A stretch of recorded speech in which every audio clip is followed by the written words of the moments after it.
ఆనాడు 2004 సంవత్సరంలో శ్రీమతి సోనియా గాంధీ గారు కరీంనగర్ గడ్డ మీద నుంచి ఈ ప్రాంత ప్రజలకు ఇచ్చిన మాట నిలబెట్టుకోవడానికి మాట తప్పని మడమ తిప్పని నాయకురాలుగా తెలంగాణకు ఆనాడు ఇచ్చిన గ్యారంటీని ఎన్ని కష్టాలు, ఎన్ని నష్టాలు, ఎన్ని ఇబ్బందులు ఎదుర్కొన్న 4 కోట్ల తెలంగాణ ప్రజలకు తెలంగాణ రాష్ట్రాన్ని ఇచ్చి మాట నిలబెట్టుకున్న నాయకురాలు సోనియా గాంధీ గారు. ఇది నేను కాదు, వాళ్ళ నాయకుడు ఇక్కడ నిలబడి చెప్పిండు. ఇవాళ వాళ్ళకు గుర్తు లేకపోతే మీ ద్వారా మిమ్మల్ని అడుగుతున్నా, ఓ రోజు వారు ఇక్కడ నిలబడి సోనియా గాంధీ గారి దయ వల్లనే, సోనియా గాంధీ గారి ఉక్కు సంకల్పం వల్లనే ఈ తెలంగాణ రాష్ట్రం వచ్చిందన్న చెప్పిన విషయాన్ని మీరు అనుమతిస్తే ఇక్కడ కెమెరా, ఇక్కడ వీడియో పెట్టి, ఇక్కడ మొత్తం టీవీ పెట్టి మీ ద్వారా వాళ్లకు తెలంగాణ ప్రజలకు నేను చూపించదలుచుకున్న అధ్యక్ష. ఇదే కాకుండా అధ్యక్ష వస్తున్నా అక్కడికి కూడా వస్తున్నా, తొందరవాడు అంత తొందర ఎందుకు? నీది కూడా మేనేజ్మెంట్ కోటానే తెలుసు కదా, ఆ గట్టిగా అరుస్తున్నాయని కూడా మేనేజ్మెంట్ కోటానే. సో అదేవిధంగా అధ్యక్ష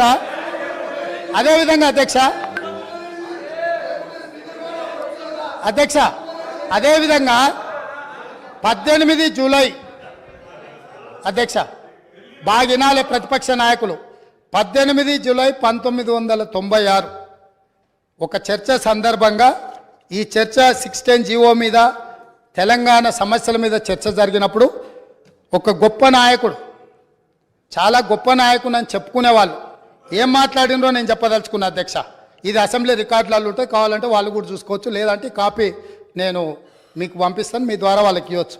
ఉద్యోగులకు సంబంధించి 6 సూత్రాల పథకం, జోనల్ సిస్టమ్ వంటివి దెబ్బతిన్నాయి. సర్ప్లస్ స్టాఫ్ను రాష్ట్రంలో ఏ మూలనైనా వాడుకునేలా వీలు ఉండాలి, కానీ ఆ విధానం లేదు. మనం విధించుకున్న ఆటంకం 6 సూత్రాల జోనల్ విధానం. సిబ్బందిని వినియోగించుకోలేక, పని లేకపోయినా కోట్ల లక్షల రూపాయలు నిరర్థకంగా పెట్టుకొని ఖర్చు చేస్తూ వృధా చేస్తున్నాం. ఈ విధానంలో మార్పులు చేయాలి, డైనమిక్గా మూవ్ కావాలి. ఆయా ప్రాంతాల ప్రజాప్రతినిధులతోనూ ఉద్యోగ సంఘాలతోనూ సంప్రదింపులు జరిపి జోనల్ విధానాన్ని తొలగించడానికి ప్రయత్నం చేయాలి. ఆనాడు 69 తెలంగాణ ఉద్యమంలో ఎంతోమంది అమరులై కేంద్ర ప్రభుత్వంతో కొట్లాడి నిటారుగా నిలబడి సాధించుకున్న జోనల్ విధానాన్ని, జోనల్ విధానం ద్వారా ఉద్యోగ ఉపాధి అవకాశాలలో తెలంగాణ వాటాను, కోటాను నిర్ణయం చేసి జోనల్ విధానం తీసుకొస్తే ఈ 18 జూలై 1990 ఆనాడు మంత్రిగా ఉన్న శ్రీ గౌరవనీయులైన కల్వకుంట్ల చంద్రశేఖరరావు గారి ప్రసంగంలోని పాఠం ఇది. వారికి తెలంగాణ ప్రజల పట్ల, తెలంగాణ విధానాల పట్ల ఉన్న నిబద్ధత.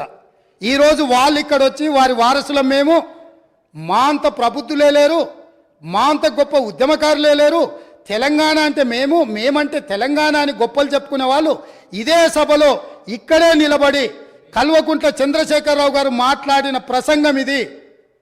ఇట్లా మాట్లాడినందుకు వారి తరఫున ఇక్కడ మాట్లాడిన వాళ్ళు మొదట తెలంగాణ ప్రజలకు క్షమాపణ చెప్పి జోనల్ విధానాన్ని, 6 సూత్రాల విధానాన్ని వ్యతిరేకించినందుకు తెలంగాణ ప్రజలకు క్షమాపణ చెప్పి మాట్లాడితే బాగుంటుంది. చరిత్ర వెనకెళ్ళి తవ్వడం మొదలు పెడితే ఆ సమాధులల్లో మీరు కూరుకుపోతారు, మళ్ళీ బయటికి కూడా రారు. కాబట్టి పదే గతాన్ని తవ్వడం, ఎత్తిపోయడం అంటూ మొదలు పెడితే, ఈ పక్క నుంచి మేము ఎత్తిపోయడం మొదలు పెడితే మీరు తట్టుకోలేరు. అందుకే 2 జూన్ 2014 నుంచి తెలంగాణ రాష్ట్రం ఏర్పడ్డ తర్వాత జరిగిన పరిణామాల మీద మొదటి 9.5 సంవత్సరాలు మీరు పరిపాలన అందించారు, రాబోయే 10 సంవత్సరాలు మేము పరిపాలన అందించబోతున్నాం. ఇందులో సహేతుకమైన సూచనల్ని, సలహాలని మీరు ఇవ్వడానికి ముందుకు రావాలి అని చెప్పి నేను వారికి గుర్తు చేస్తున్నా అధ్యక్ష. అదేవిధంగా అధ్యక్ష, ఈరోజు ఈ తెలంగాణ రాష్ట్రంలో మనం నిర్ధారించుకున్న విధానాలు అత్యంత క్లిష్టమైనవి, బాధ్యతాయుతమైనవి. ఈ 6 గ్యారంటీలు మేమే గుర్తు చేసుకున్నామని కాదు, ఈరోజు వారు కూడా బైబుల్ లాగానో, గీత లాగానో, ఖురాన్ లాగానో పవిత్రంగా చేతిలో పట్టుకొని తిరగవలసిందే. ఈ 6 గ్యారంటీల నుంచి ఎవరు తప్పించుకోలేరు. ప్రతిరోజు శ్రీరామ జపం చదివినట్టు, లేకపోతే ఖురాన్ పఠించినట్టు, బైబిల్ని చదివినట్టు ప్రతిరోజు మేము ఇచ్చిన 6 గ్యారంటీలను వాళ్ళ చేత ఈ సభలో వెల్లువేయించే బాధ్యత నాది అధ్యక్ష. ప్రతిరోజు వాళ్ళతో మాట్లాడిపిస్తా. ఎందుకు అనంటే వాళ్లకు కూడా పథకాలలో ఉన్న గొప్పతనం అర్థం కావాలి, అర్థం చెయ్యాలి. అందుకే మీరు మిమ్మల్ని విజ్ఞప్తి చేస్తున్నా, రిక్వెస్ట్ చేస్తున్నా, వాళ్లకు అవసరమైనప్పుడు మైక్ ఇచ్చి వాళ్ళని ఎప్పటికప్పుడు మాట్లాడించాల్సిందిగా నేను కోరుకుంటున్నాను అధ్యక్ష. అదే విధంగా అధ్యక్ష, గవర్నర్ ప్రసంగము కాంగ్రెస్ పార్టీ మేనిఫెస్టో లాగానే ఉందని మరి పెద్దలు చాలా అనుభవజ్ఞులు కడియం శ్రీహరి గారు, వారి పట్ల నాకు గౌరవం ఉంది. ఎప్పుడైనా మీరు ఇంతకాలము మంత్రిగా ఉప ముఖ్యమంత్రిగా పనిచేసిండ్రు, ఏ గవర్నర్ గారి ప్రసంగమైనా మా ప్రభుత్వం యొక్క ప్రణాళిక, మా విధి విధానాలు, మా భవిష్యత్తు ఏదైతే ప్రణాళిక ఉన్నదో ఆ భవిష్యత్తు ప్రణాళికలనే మేము క్యాబినెట్లో చర్చించి మేము భవిష్యత్తులో ప్రజలకి ఏ విధంగా మేము మేలు చేయబోతున్నామో, ఈ ప్రజల బాగు కోసం, అభ్యున్నతి కోసం మేము చేపట్టబోయే చర్యలు ఏమున్నాయో గవర్నర్ ద్వారా మేము ప్రజలకు వివరించదలుచుకున్నాం. గవర్నర్ ప్రసంగం అంటే క్యాబినెట్ ఆమోదం పొందిన ప్రసంగం. కాబట్టి గవర్నర్ గారి ప్రసంగం బల్లగుద్ది చెప్తున్న మా కాంగ్రెస్ పార్టీ మేనిఫెస్టోనే గవర్నర్ గారి ప్రసంగంలో పెట్టినాం. అది మా బాధ్యత. అది అల్లా తప్పగా తయారు చేసింది కాదు. నిబద్ధతతోని నిక్కచ్చితంగా మేమందరం కూర్చొని, ఎవరో ఒక్కరు ఎక్కడనో కూర్చొని ఏదో రాసి ఏదో ఇచ్చి ఏదో చదివించే విధానం కాంగ్రెస్లో లేదు. సమిష్టి నాయకత్వం, సమిష్టి నిర్ణయాలు, సమిష్టిగా పరిపాలన జరుగుతుంది, సామాజిక న్యాయం జరుగుతుంది. అందుకే కాంగ్రెస్ పార్టీ స్పష్టంగా చెప్పింది, 6 గ్యారంటీలతో పాటు 7వ గ్యారంటీ ఇస్తున్నాం. ప్రజాస్వామ్యాన్ని ప్రజలకు అందిస్తాము, ప్రజలకు స్వేచ్ఛనిస్తాం, ప్రజలకు సామాజిక న్యాయాన్ని అందిస్తాం, సమానమైన అభివృద్ధిని తీసుకొస్తామని చెప్పి ప్రజలకు మేము మాట ఇచ్చినాం.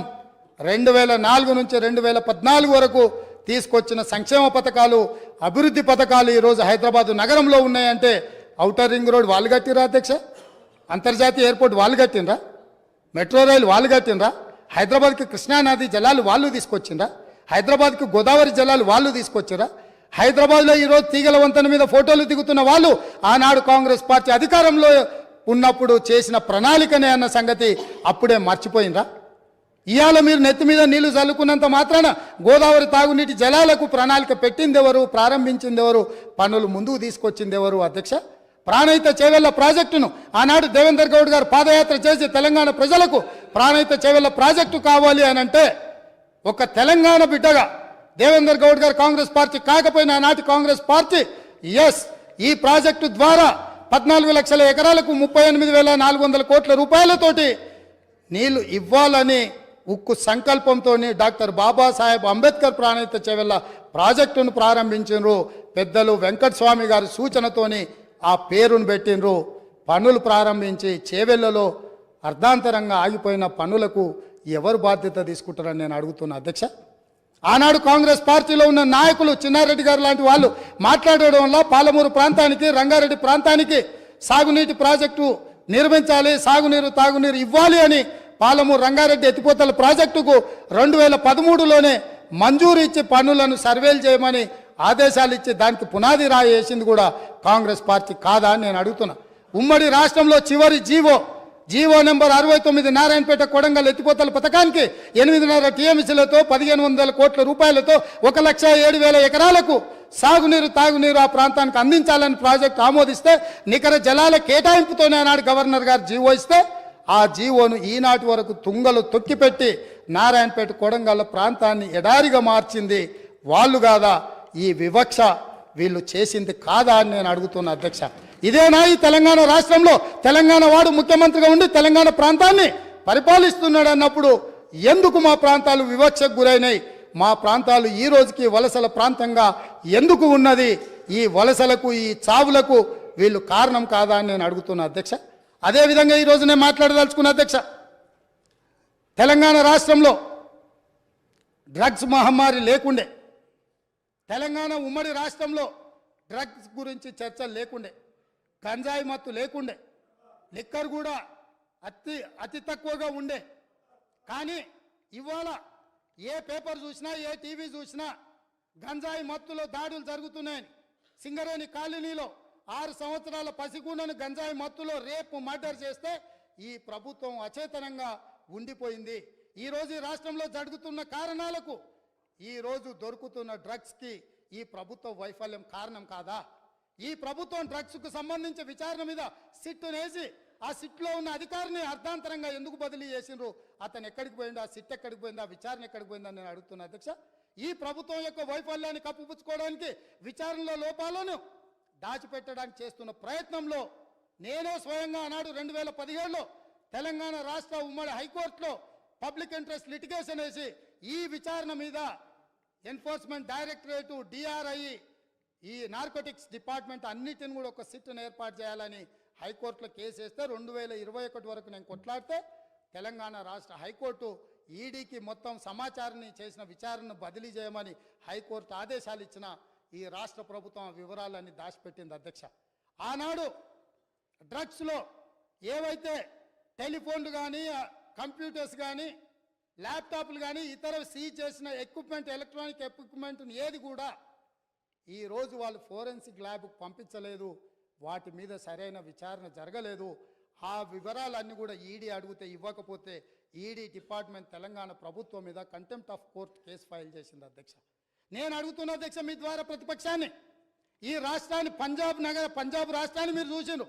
పంజాబ్ రాష్ట్రాన్ని ఈరోజు డ్రగ్స్ మహమ్మారి పట్టి పీడించడంతో ఈరోజు గ్రామాలల్లో పేద మహిళలు, ధనవంతులు శ్రీమంతులు కాదు, పేదలు భార్య తల్లి కూలికి పోయి సంపాదించిన డబ్బులో భర్తలను సోదరులను ఇవాళ డ్రగ్స్కి అలవాటు పడి బాధపడుతుంటే వాళ్ళకు అందులో సంపాదించిన కొంత డబ్బు పెట్టి డ్రగ్స్ కొని ఇచ్చే పరిస్థితి వచ్చింది. ఈ పరిస్థితి పంజాబ్ రాష్ట్రాన్ని నిర్వీర్యం చేసింది అధ్యక్ష. పంజాబ్లో యంగ్ విడోస్ చిన్న వయసులోనే మహిళలు వితంతువులుగా మారుతుంటే డ్రగ్స్ బారిన పడి ఈరోజు చావులను మనం కల్లారా చూస్తుంటే, రాష్ట్రమే నిర్వీర్యం అయిపోతుంటే, యువత డ్రగ్స్ బారిలో పడి చచ్చిపోతుంటే, తెలంగాణ రాష్ట్రంలో పూర్తిగా కూకటి వేళ్లతో పెకిలించి వేయాల్సిన ఈ డ్రగ్స్ మహమ్మారి విషయంలో ఎందుకు విచారణలో ఈ ప్రభుత్వం ఆనాడు జాప్యం వహించింది? ఎందుకు నిర్లక్ష్యం వహించింది? ఎందుకు దీని మీద చర్యలు తీసుకోవడానికి నార్కటిక్ డిపార్ట్మెంట్కు, డిఆర్ఐ డిపార్ట్మెంట్కు, ఈడీ డిపార్ట్మెంట్కు ఎందుకు సంపూర్ణమైన సమాచారాన్ని ఇవ్వలేదని నేను అడుగుతున్నా అధ్యక్ష.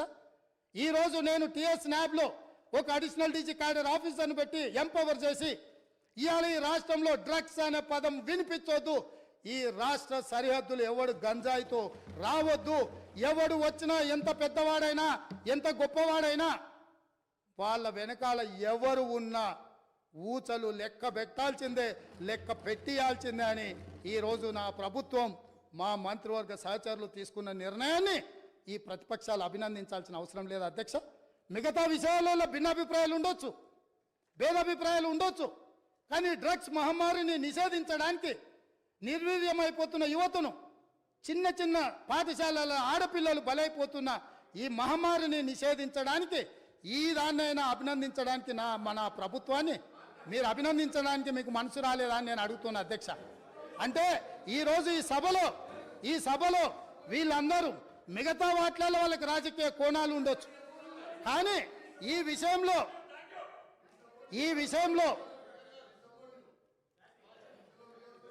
రన్నింగ్ కామెంట్ చేయకండి దయచేసి ప్లీజ్.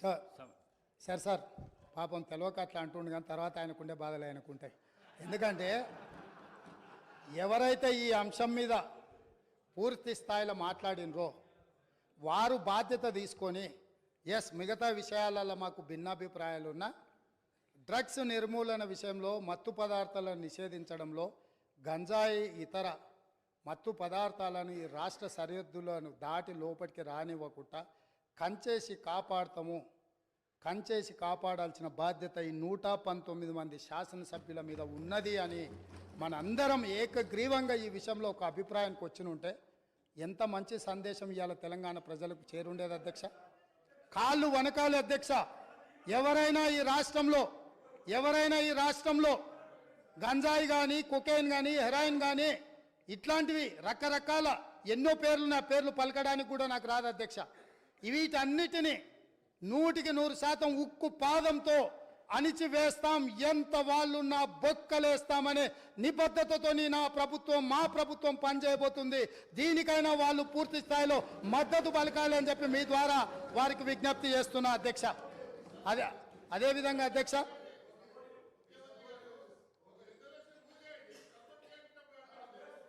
ఇప్పుడు గవర్నర్ గారి ప్రసంగంలోనే ఈ అంశాన్ని స్పష్టంగా ప్రస్తావించిన వారు ఎంతసేపు మాట్లాడినరో మీరు సమయం తీయండి. మా సభ్యులు ఎంతసేపు మాట్లాడినరో టీఆర్ఎస్ సభ్యులకు ఎంతసేపు సమయం ఇచ్చినరో రెండు పోల్చి చూడండి అధ్యక్ష.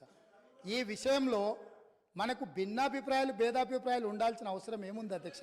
ఏముంది? ఏమన్నా ఉందా అధ్యక్ష? ఇందులో నేను ఏమైనా ఎవరికైనా నష్టం జరిగే విధంగా లేకపోతే వాళ్ళ కష్టం జరిగే విధంగా ఏమన్నా ప్రభుత్వం నిర్ణయం తీసుకుంటుందా అధ్యక్ష? ఇందులో కలిసి రావడానికి ఉన్న ఇబ్బంది ఏంది అధ్యక్ష? నాకు అర్థం కాలే. అందుకే వారికి అవసరమైతే ఇప్పుడు అడగట్లేదు అధ్యక్ష మైకు. ఒకవేళ ఇప్పుడు నేను ఇంతసేపు మాట్లాడినా మైక్ అడిగిన ఉంటే మీరు మైక్ ఇచ్చుంటే వారు మాట్లాడుతుంటే వారు మాట్లాడడానికి మైకు తీసుకొని ముందుకు వస్తే ఇవ్వండి అధ్యక్ష. ఇది ఒక మంచి కాజ్ కదా.